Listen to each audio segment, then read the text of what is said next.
right?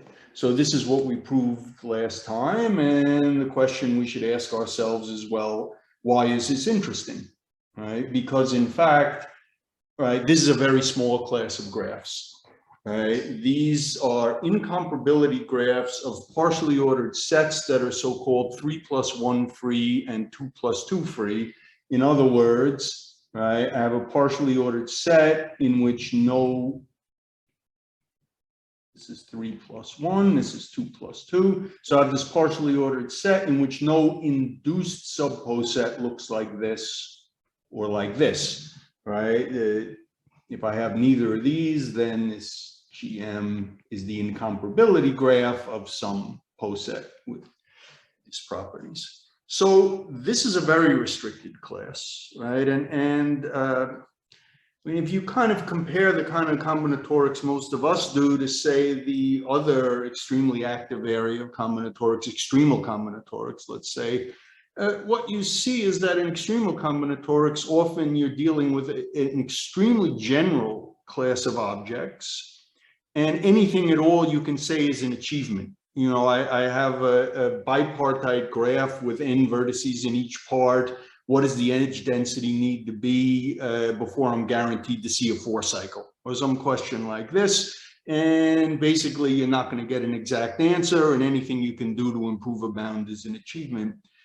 We have the luxury of restricting to small classes which sort of maybe suit our aesthetics and our taste. But, you know, with such a luxury comes responsibility that these classes should be interesting and we should be able to say something definitive. And so my goal is at least to show you something interesting and try to say some definitive things. So we're talking about a very small class of graphs, and why are they interesting? So let me start, in fact, with the regular Stanley chromatic symmetric function, and let me state for you the weak Stanley-Stembridge conjecture. I'll call it weak. We'll write the strong one in a second.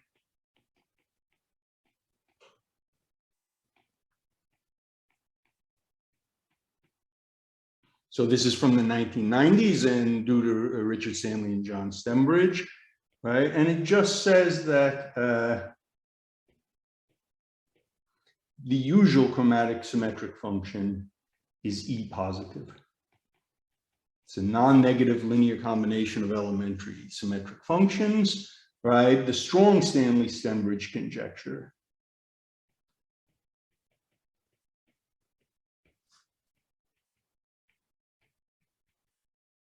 John?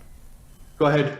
Just for historical accuracy, wasn't the weak conjecture just for 3+1 free, and then it was reduced to 2+2 free by IPAC? Yeah, that's right, Bruce. I'm going to write that down. I'm going to state what I call the strong Stanley-Stembridge conjecture, right? That applies to a larger class, right? The 3+1 frees, right? That you're exactly right. That's what I was about to say, right?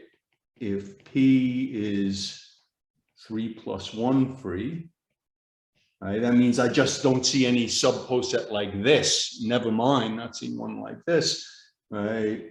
Then the chromatic symmetric function of the incomparability graph, right, is E positive. So I'm always reluctant to contradict Bruce about good exposition because he's a master, but I think it's better to call this one strong because it applies to a larger class of graphs. All right, okay. So, yeah, right. So it's a theorem of Mathieu Gay-Paquet, right, that the weak conjecture implies the strong conjecture. Now, in fact, so there are a lot more, right, graphs like this than like this. Right? The weak conjecture implies a strong, but in fact, it's the weak one, right, that arises naturally. And I'm going to spend most of this lecture not talking about our paper, the paper by Michel and me, but in fact, the motivation for this. So let me finally state the graded Stanley-Stembridge conjecture, That's ours, but I'll still refer to it as the Stanley-Stembridge conjecture.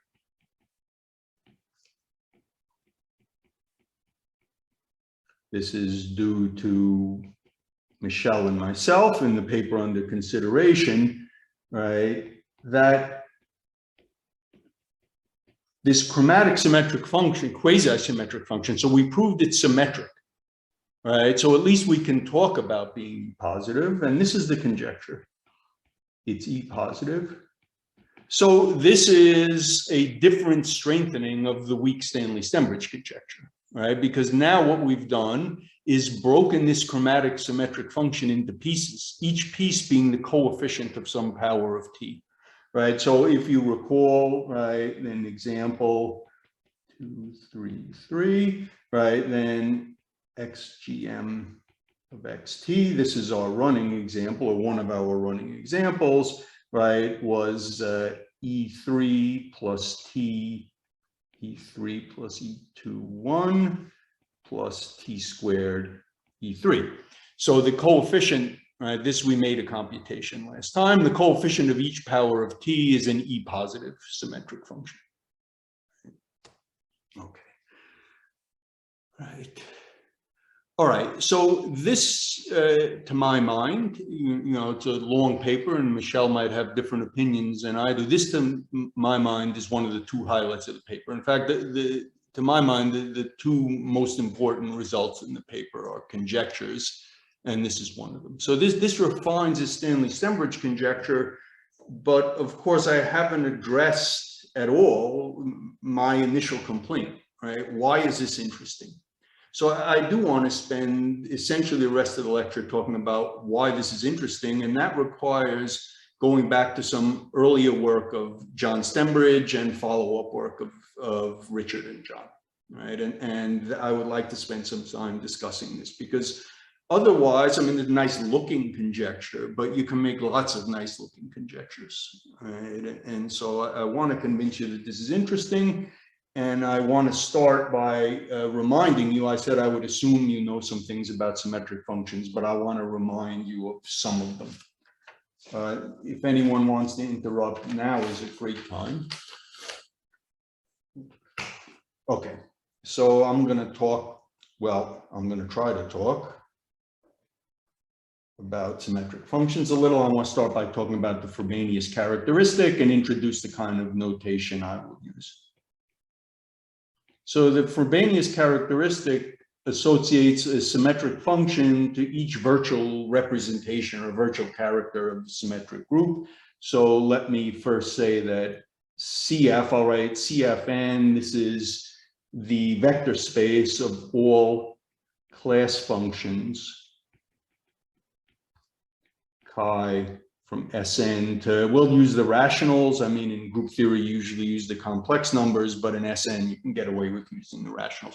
So a class function is just a function that's constant on conjugacy classes in the symmetric group. In the symmetric group, conjugacy classes are parameterized by partitions. So I will write CL for a class. This is the conjugacy class. All permutations W and Sn. W has, we'll call it cycle shape. Lambda, here lambda is a partition of n. And let me write 1. And this notation is not going to last for long. I'm just going to need it in a second. The indicator function for this conjugacy class. So this is a class function. It takes the value 1 on all the permutations of cycle shape lambda and takes the value 0 elsewhere, right? This is definitely a Q vector space. Its dimension is the number of partitions of n, right? And now the Frobenius characteristic, I will write CH for that. All right. This takes a class function for Sn and spits out a homogeneous symmetric function of degree n, right? So by definition, right, this is going to be a linear function. So I just need to tell you what happens on a basis. right? And this indicator class function is going to get mapped to, well, this is a power sum symmetric function. And I have to divide by this integer z lambda, sorry, z lambda. This is nothing but the size, this w, I take an element of the class and I divide by the size of its centralizer in Sn. This is necessary and very useful to make things work. Okay, so this is a linear map and it has some very nice properties. It allows us to identify certain well-known bases for the space of symmetric functions of degree n with particular characters, right? Never mind just class functions, right? So every character is just a trace function for a representation. Every character is a class function. A class function is essentially the difference of two characters. So if I take a Schur function, this is chi lambda, right? Irreducible character, sorry.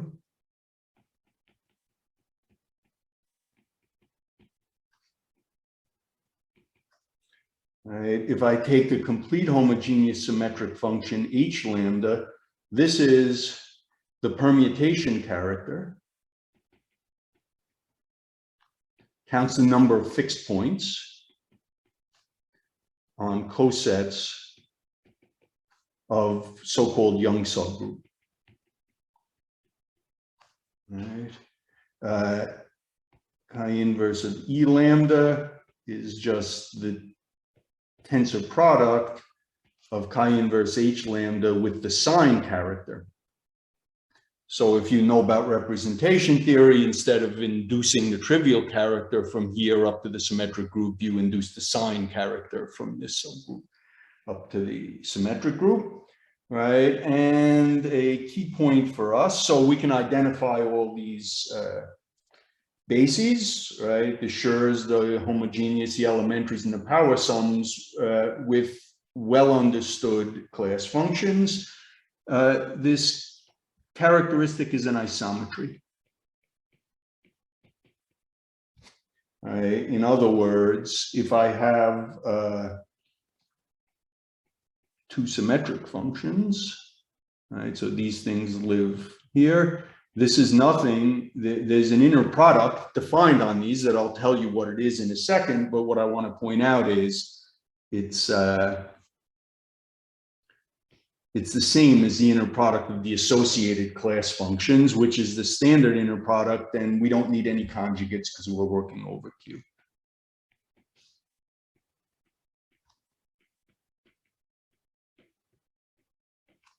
Right, so that's the usual inner product on a vector space of functions.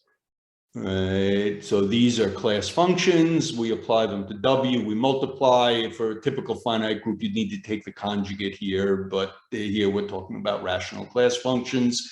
That's because all the characters are rational valued.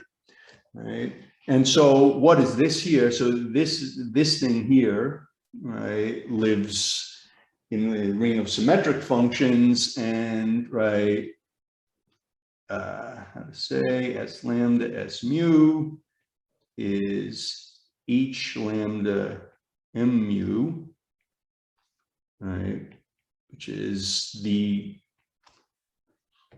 Kronecker delta function, right, on these two partitions lambda mu. So in other words, the Schur functions, right, form an orthonormal basis of the space of class function, or sorry, homogeneous symmetric functions, because the irreducible characters, this is a key point in representation theory, form an orthonormal basis for the space of class functions with respect to this usual inner product. What this says is that the H's and the M's, the monomial and complete bases, right, form a dual pair of bases. Right. So this is what we're going to need.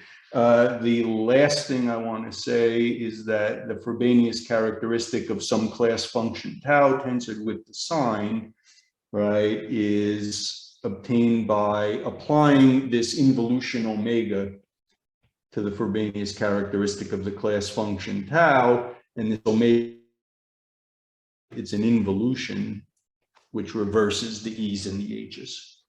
Okay, so this is the background. It's always a little bit tricky to introduce some stuff. My own experience with symmetric functions was, in fact, once I understood what everything meant, right, then things became fairly clear, but it was very hard for a long time to understand what everything meant. I can recommend both Richard Stanley's book, Chapter 7, and Bruce's fantastic book on the symmetric group, if any of this is new. Okay. John, So this background in hand, right? John, Go ahead.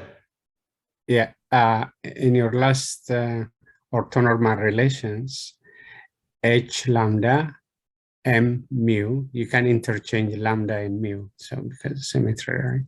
That's correct. Yeah. That's absolutely correct. Yeah, these are like dual bases. Okay. Now I want to talk about immanence, and well, there's not too much known about immanence, except there's a beautiful conjecture of John Stembridge's that led to this really amazing work of John and Richard that really inspired much of our work. These are not so well studied, even though they are very natural. So I was trying to argue that these things should arise naturally, and these kind of do. So let's just take any n by n matrix. The entries live in any ring we want, right? And a class function, right, on Sn. And then we're going to define an immanent, right? And the form will look familiar, and you'll see what happened. This is the sum, right, overall W and Sn, tau of W, and then, right, a product. So it looks just like you were taking the determinant, AI, WI. Right. So this looks just like you're taking the determinant, except instead of the signs, right, you're plugging in the value of some, you're plugging W into some class function, right? So if tau is the sign character, the irreducible character associated with the partition 1, 1, 1, right, then this immanent is the determinant, right? And if tau is the trivial character, right, then this immanent is the permanent, which is maybe not as widely studied as the determinant, but appears in combinatorics, right? And let's just do one more example. So you can see maybe tau is the irreducible character associated with the partition 2, 1. This is the complement of the trivial character and the natural permutation character. So it assigns to a particular permutation one less than the number of fixed points, right? And then what we see is that this will be twice, well, A11, A22, A33, because this, the identity element has three fixed points, and therefore we get the value 2, right? The transpositions have one fixed point. We subtract 1, they don't count. So you have to look at the 2, 3 cycles, which fix no points.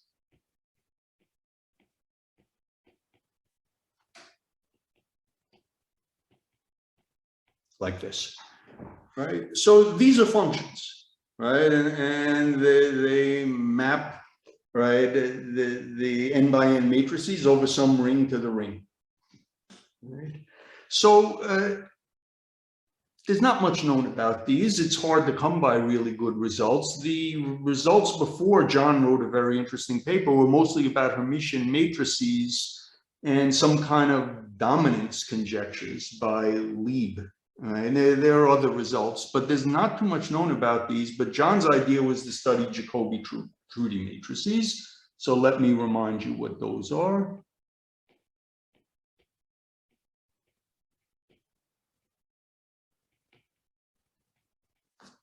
All right, so we have partitions,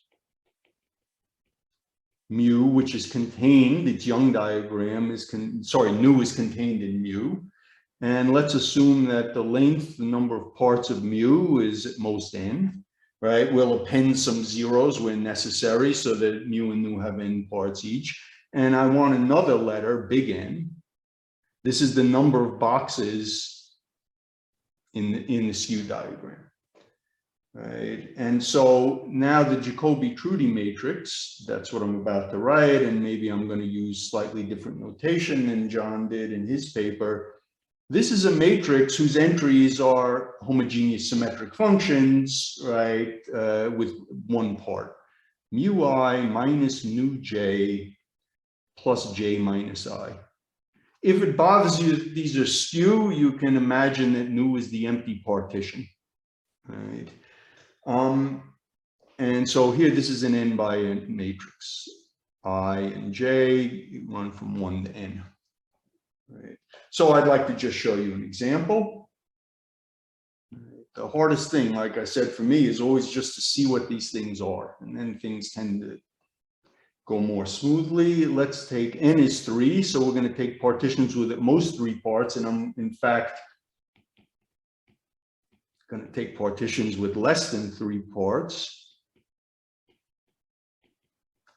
Right. So now we have this skew-Young diagram. It looks like this. All right, it's got 4 boxes, so n is 4. Big N is 4. Right, and how does this look? Well, it's a 3 by 3 matrix. Right, and so the first entry is mu1 minus nu1 plus 1 minus 1, right, and that is 2. So we write h2 here, right? The next thing, if we are in the first row in the second column, then we have mu1, which is still 3, right, minus nu2, which is 0. Right, plus 2 minus 1. So this is h4 and this is h5. Right, over here we have 1 because what? 2 minus 1 plus 1 minus 2, right, is 0. And so h0 is 1, h2, h3. Down here, these numbers will be negative, these 2, and this one will be 0. Right, so h sub negative is all 0. So we get a matrix like this, right? And what John is interested in is exactly in the immanence of this matrix, right? So, right, the Jacobi-Trudy identity. Why should this be interesting? Because this is one of the classical results in the theory of symmetric functions, right? The Schur function, sorry, mu mod nu, right, is, well, the determinant, but if you like, right. So this is the classical Jacobi-Trudy identity. You know, this is a skew Schur function, but in general, the Schur functions are interesting. You take a regular old Jacobi-Trudy matrix associated to just a partition, so all these nu's are 0. You take its determinant and you get the Schur function, right? So this is some way of generalizing Schur functions. And one thing I want to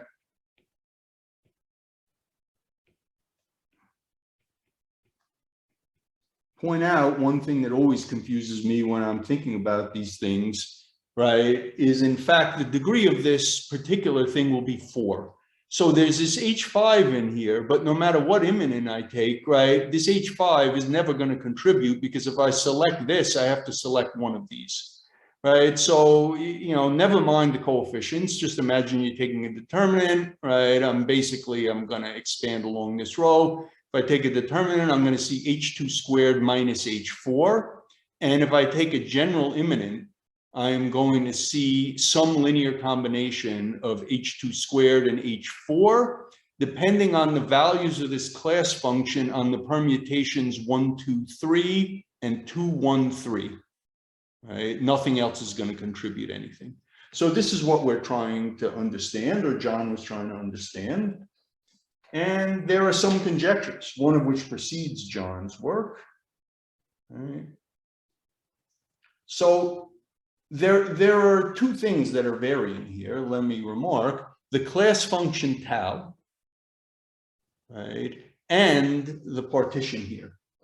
Right. So the first conjecture I know of was due to Goulden and Jackson, and was proved by Curtis Green. Whoops, that was not good at all.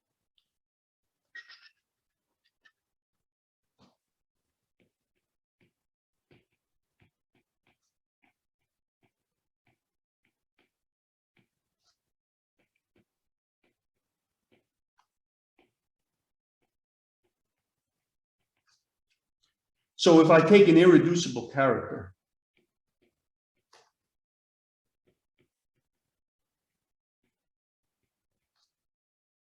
this is M positive, right? So I can think of this as a power series, right, in some monomials, right, in the variables that define the symmetric function, and all the coefficients are positive. It's a positive, non-negative, linear combination of monomials, right? So that's a theorem, right, of Curtis Green. And now John made three conjectures, which are stronger.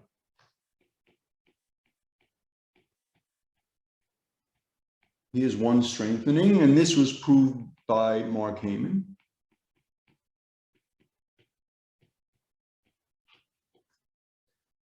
Right. Again, I'll take an irreducible character, which means you can take any character, because any character is a sum of irreducible characters, and so it's going to preserve positivity if I add some. Right. This is sure positive.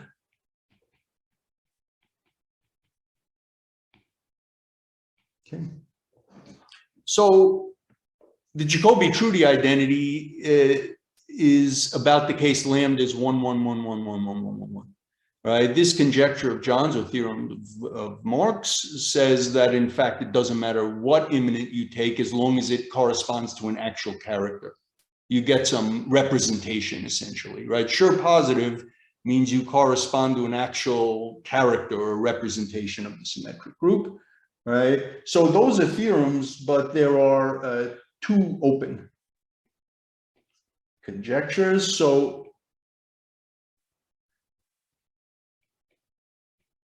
these are about monomial immanence.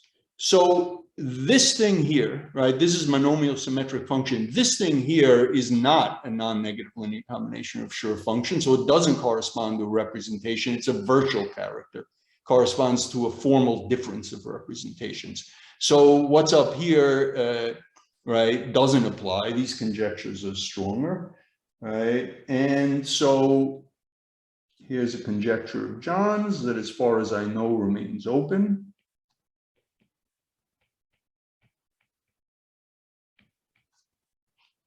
Right. These monomial immanents are also monomial positive. This is open, but in fact there's a stronger conjecture, and this is the one we're interested in.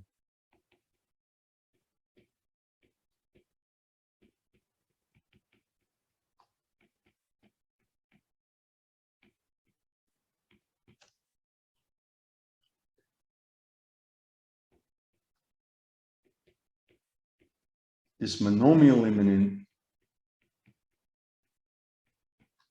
is sure positive. So monomial immanents correspond to representations. So these are open. Right? John? Go ahead. Before you go on, could you say just a few words about how Mark proved John's conjecture?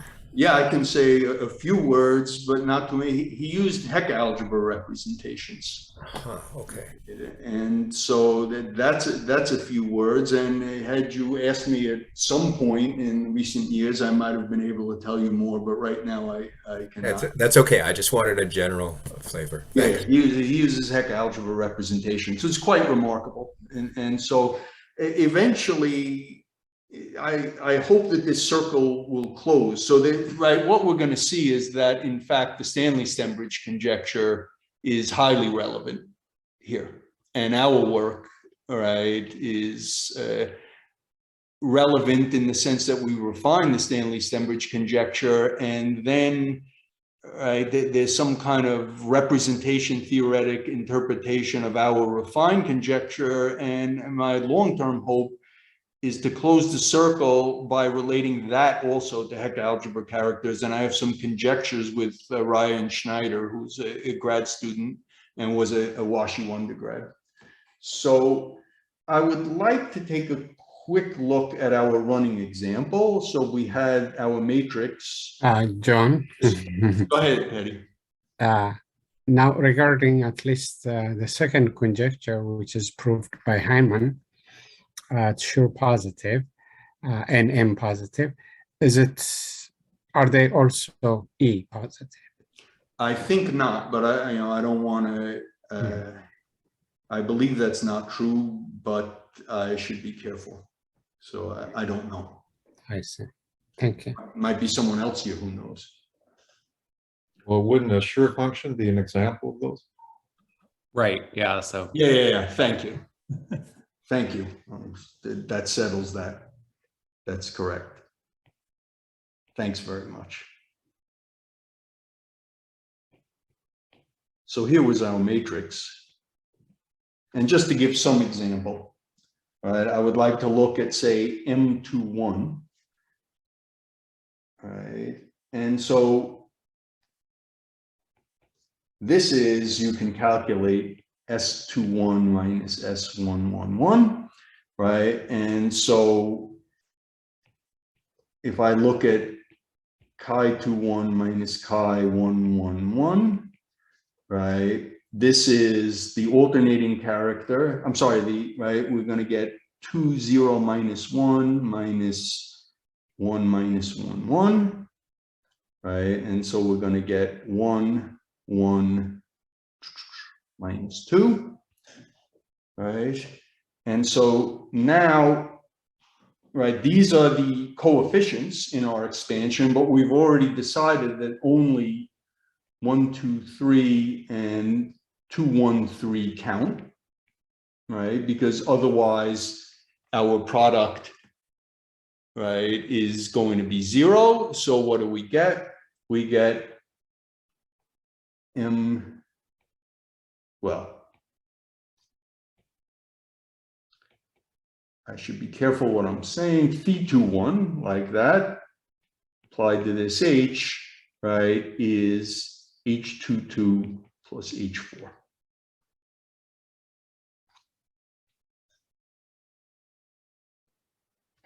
Right. This is sure positive because it's H positive. Right. And since each H, right, is an actual character, that means that these are sure positive.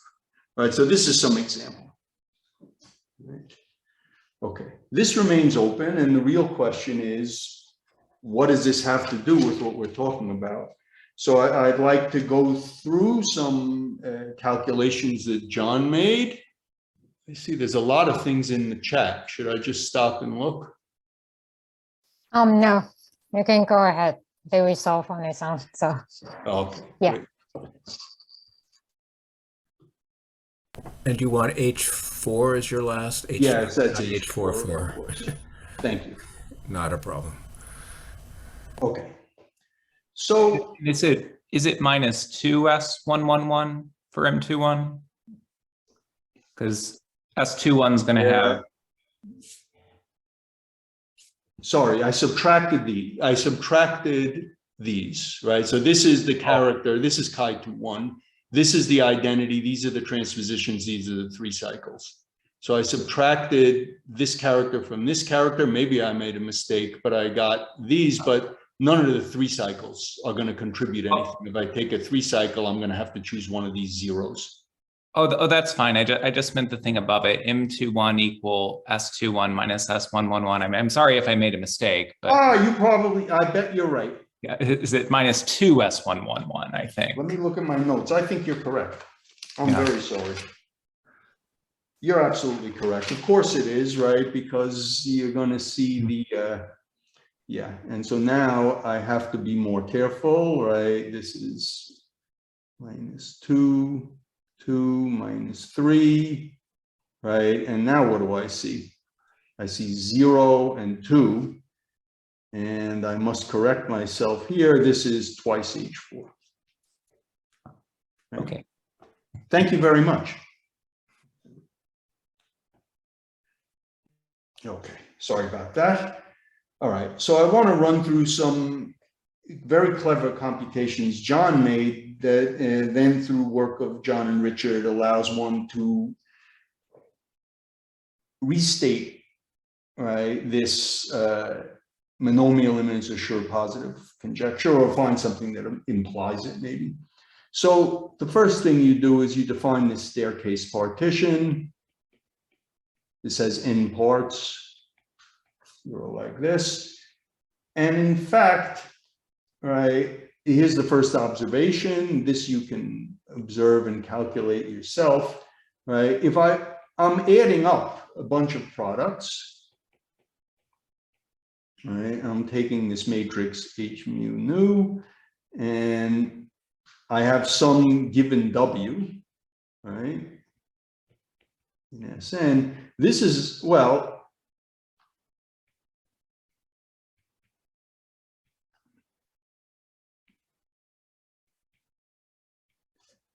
I can write it like this. So mu plus delta minus W of mu plus delta is a composition, right? If it has any negative parts at all, this is 0. Otherwise, it's a complete homogeneous symmetric function, right? So in our example, right, I take mu plus delta, right? This is going to be 5, 3, 0 because mu was 3, 2, right? Nu plus delta is 3, 1, 0.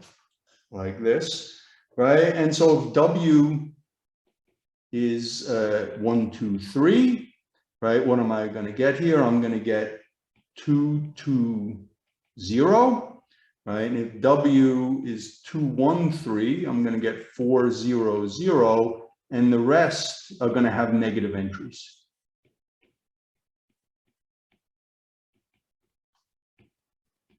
This is with respect again to this running example up here.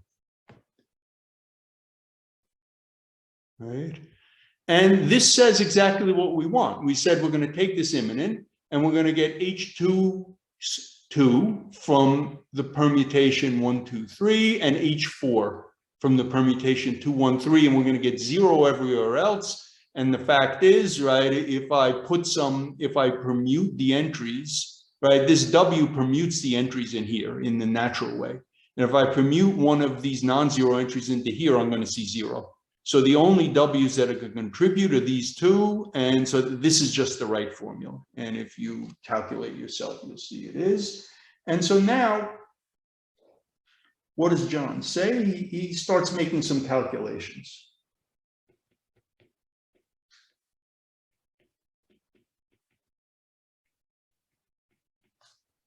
Well, by definition, this is the sum W and Sn, right?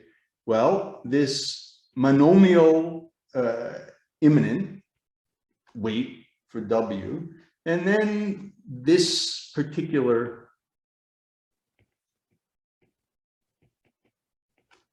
like this. Right? And now what he says is, okay, what he's going to do is rewrite the H's in terms of the Schur functions. And so the Kostka numbers will come in. Right? This is the sum of all W and Sn. Right?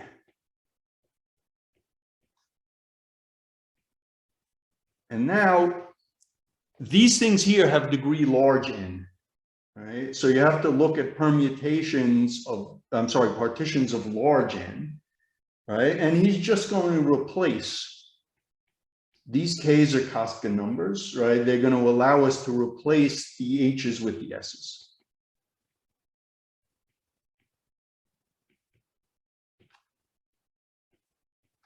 Like this. So, right,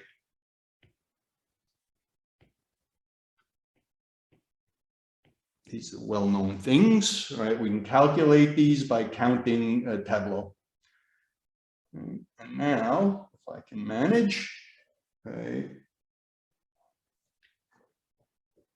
Why does this help, right? It helps because basically we can use the inner product, the fact that we have these two dual bases, the S basis, which is self-dual, and the H's and M's are dual. So the idea is to try and recognize this as a class function, right? For particular W. It depends on W, right? But you have to be careful, right? And so what you do is you define the following class function. So this is, we're given some theta, and we're interested in looking at the coefficient of S theta. So this has to depend on all these theta mu's and nu's, right? And I'm going to write it, well, how do I want to write this?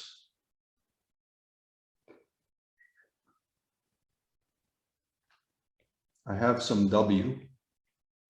I'm going to take the size of the centralizer of W. That seems to not help too much, but then I want to make this a class function, so I have to essentially average.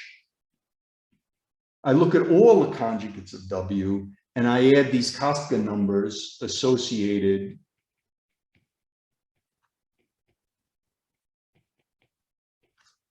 to each permutation. So this is some kind of average. Of course, it doesn't look like an average now, but the idea is I'm eventually going to use the inner product on class functions. I'm going to divide by n factorial, right? And therefore, when I divide by n factorial, I am seeing the reciprocal of the size of the conjugacy class. So I'm averaging this function, which depends on the particular chosen permutation over the entire conjugacy class of W. Since I'm doing this, this is definitely a class function.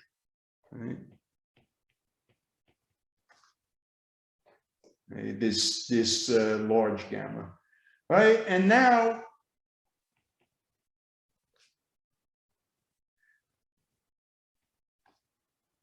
I actually want to calculate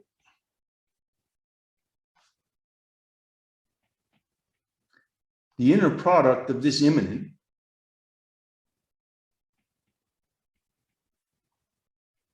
with S theta. And I stare at this for a while. And what I see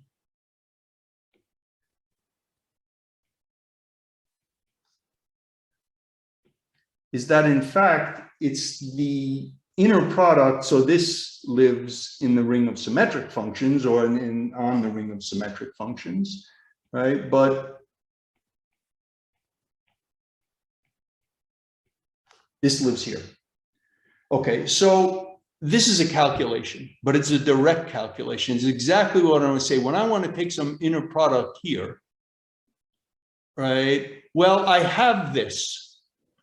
And I have this, and I'm averaging this. When I average this, right, this involves taking, products on a fixed W of the value here and the value here, and then dividing by n factorial. Dividing by n factorial exactly allows me to average this here, and that's what this thing is doing here. So this is a direct calculation, which I certainly don't want to make in front of you. Right, and now, right, this here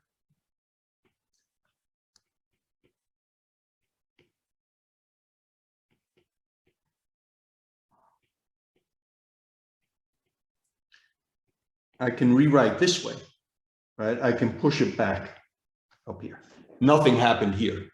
Right, this M lambda is the Frobenius characteristic. Sorry, this M lambda is the Frobenius characteristic of this. This I just take the Frobenius characteristic of this, right, and I just calculate in here. Right? And now I stare at this. This is what I'm interested in. Right? Want this greater than or equal to 0 always. The S's form an orthonormal basis. So this is nothing but the coefficient, right, of S theta in this thing that I'm trying to show is S positive. So I want to show this is exactly the coefficient of S theta in this symmetric function, because the S theta is an orthonormal basis. But now I look here, we want this, right, to be always non-negative. But what that means, right, is that this should always be non-negative, and that exactly means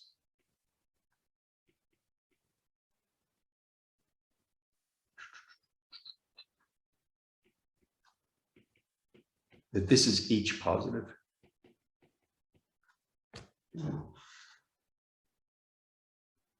Right, because the M's and the H's, right, form a dual basis. And we want this for every M, right? The M's and the H's are dual basis. So this is what we want, right? That this weird looking class function here is H positive, right?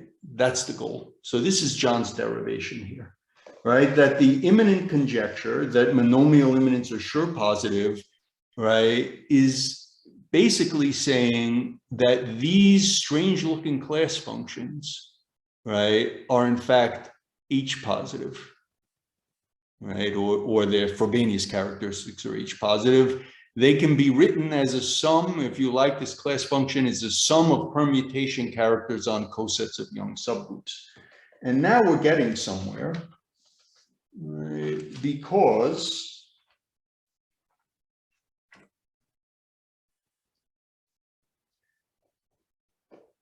well, there are actually two Stanley-Stembridge conjectures, and the one I mentioned before, the weak Stanley-Stembridge conjecture, right, it gets a lot more attention.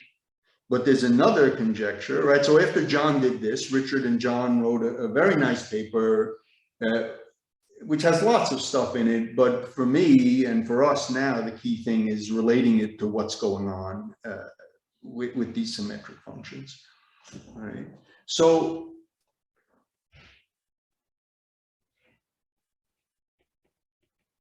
here's an observation. This is an important observation. You can prove it by calculation.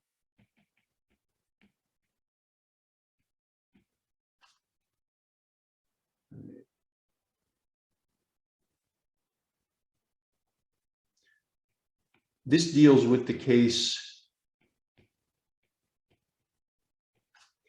theta is just big N, right? So the theta, right, this looks like maybe it's not of much use in some sense, because all we're going to prove now is that, right, all we're going to sort of attempt to observe anyhow is that things go nicely with the trivial representation, right? We hope, right? Given mu mod nu, right?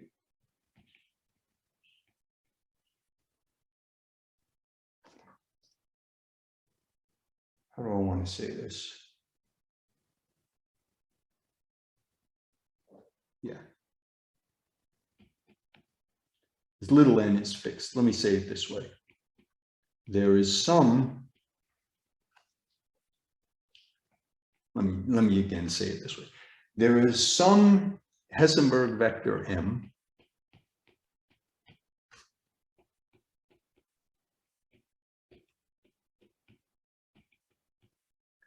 such that this big N, right, this is the one that tells us something about the coefficient of the trivial character in this monomial immanent, right? That's what it's telling us about. Something about the trivial character in the monomial immanent, right, is, well, not quite the chromatic symmetric function,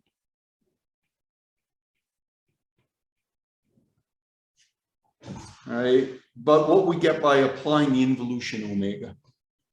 So now we see, we want this to be H positive, right? This is what we want. We want this and many other things to be H positive, which means we want this to be E positive.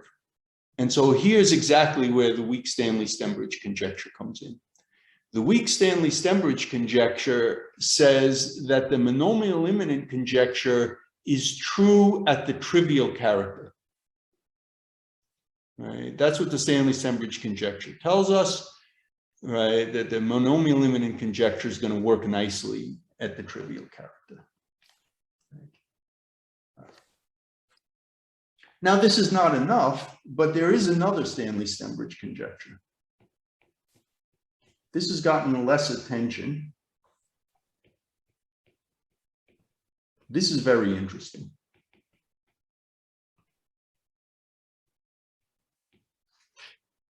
It says it's enough to handle this case here.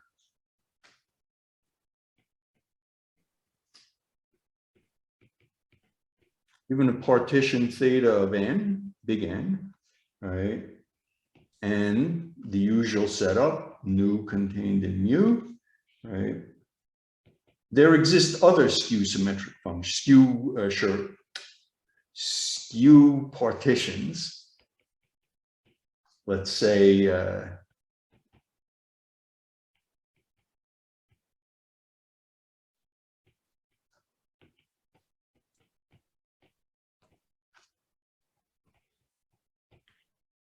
such that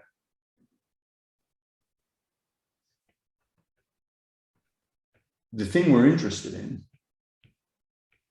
is the sum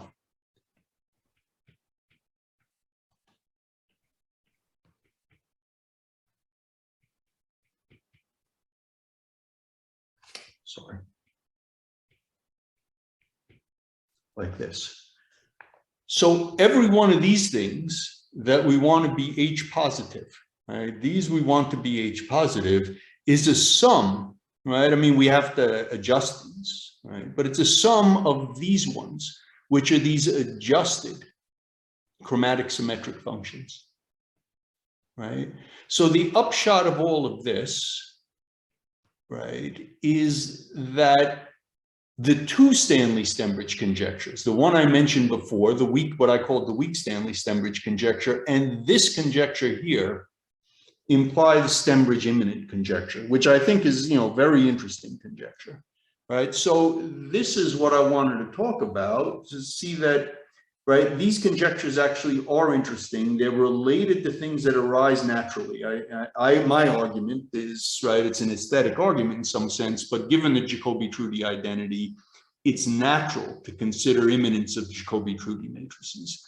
And now, right, you consider various immanence and you see things are happening. And it turns out that this weak Stanley-Stembridge conjecture, along with this conjecture here, right, imply the monomial immanent conjecture, that monomial immanents are sure positive. So the weak Stanley-Stembridge conjecture is interesting.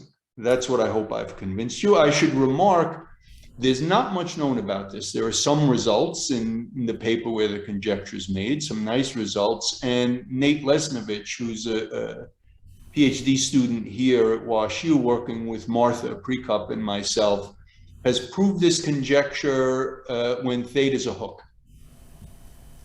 And it's a very explicit way of explaining what these mu's and nu's are when theta is a hook. I don't know of other progress besides what's already in the paper. Are these all supposed to be distinct, these mu nu's? Or could they be I believe they can repeat. I thought Nate might be here, and they can repeat. Yeah. Yeah. It is just a list. So Stanley and Stembridge just conjectured that these things exist. They didn't give you any kind of technique for maybe finding them, or they give plenty of techniques and guesses. Actually, I mean, it's a fascinating paper. It's got lots of stuff in it. But nice. The conjecture remains open, right? And you know, there's not so much that that's known, and I think one of the things is it is not so easy to see Sorry. They have it for paths. The mu mod nu giving a border strip. They have it for That's that. right. Yeah. But there isn't a conjecture for the mu j mod mu j in general, like a conjecture for this, you know. If my natal, again, correct me if I'm wrong, but if my memory is correct, in fact, this is a remark they make in the paper, that the reason this is hard is because it's not so easy to guess what's the answer. So, well, a lot of algebra, right? I mean, compared to other subjects I think about on occasion, right? Algebraic combinatorics is nice in the sense that it's often very difficult to discover the answer, and once you discover it, the proof kind of suggests itself, right? And you know, the process of discovering the answer is kind of, you know, most of the way to proof. You know, I also think about finite group theory. I can promise you it's not the case there. Right? You could know the answer and you can be very far from done, and so you know, algebraic combinatorics is beautiful, and that's one of its beautiful aspects. Right. It's a By lot the way, of John, there's a interesting question in the chat from JSON. Is there a way to introduce Q to the monomial imminent to fit the picture for E positivity for the parameter chromatics?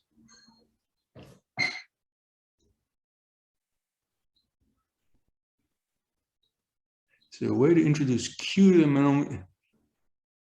Aha, yeah, I don't know. I asked John this question. You know, I see John once every few years at a conference, and I ask him, and his response was, please read my papers more carefully. But I've been unable to do it. So I will guess that it's possible. Right? It's a very good question, and I've been unable to do it. So. Can the sure positivity be related to some positivity of imminence? I have to think about that. Sorry, you know, it's another good question, but I don't know the answer off the top of my head.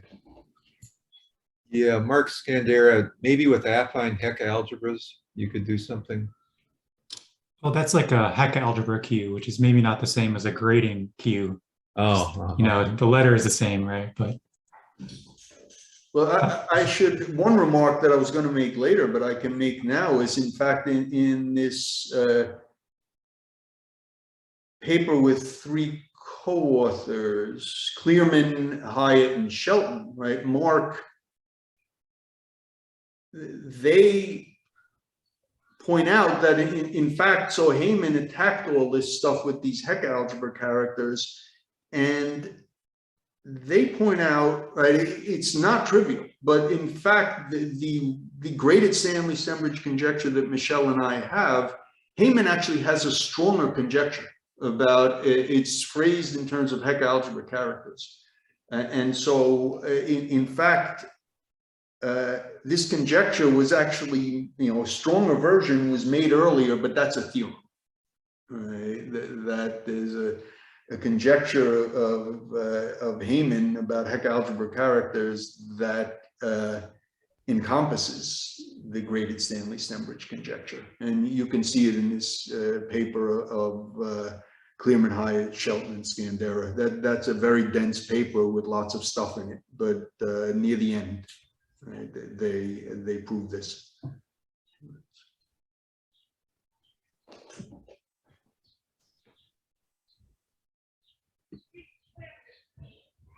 okay. Well, are there any other questions for John? No, let's thank John for a wonderful talk again. Thanks very much. So I'll get back to our paper. I'll talk about, you know, we want to show this thing is E positive. I'll show it's sure positive, right, in the next talk, which is some evidence, but not a lot. Right. Okay. Good. All in P tableau. Yeah. Okay. Yeah. Okay. So we'll see you all Tuesday next week. Bye. Have a nice weekend, everyone. Yeah. So long. Thank you. thank you.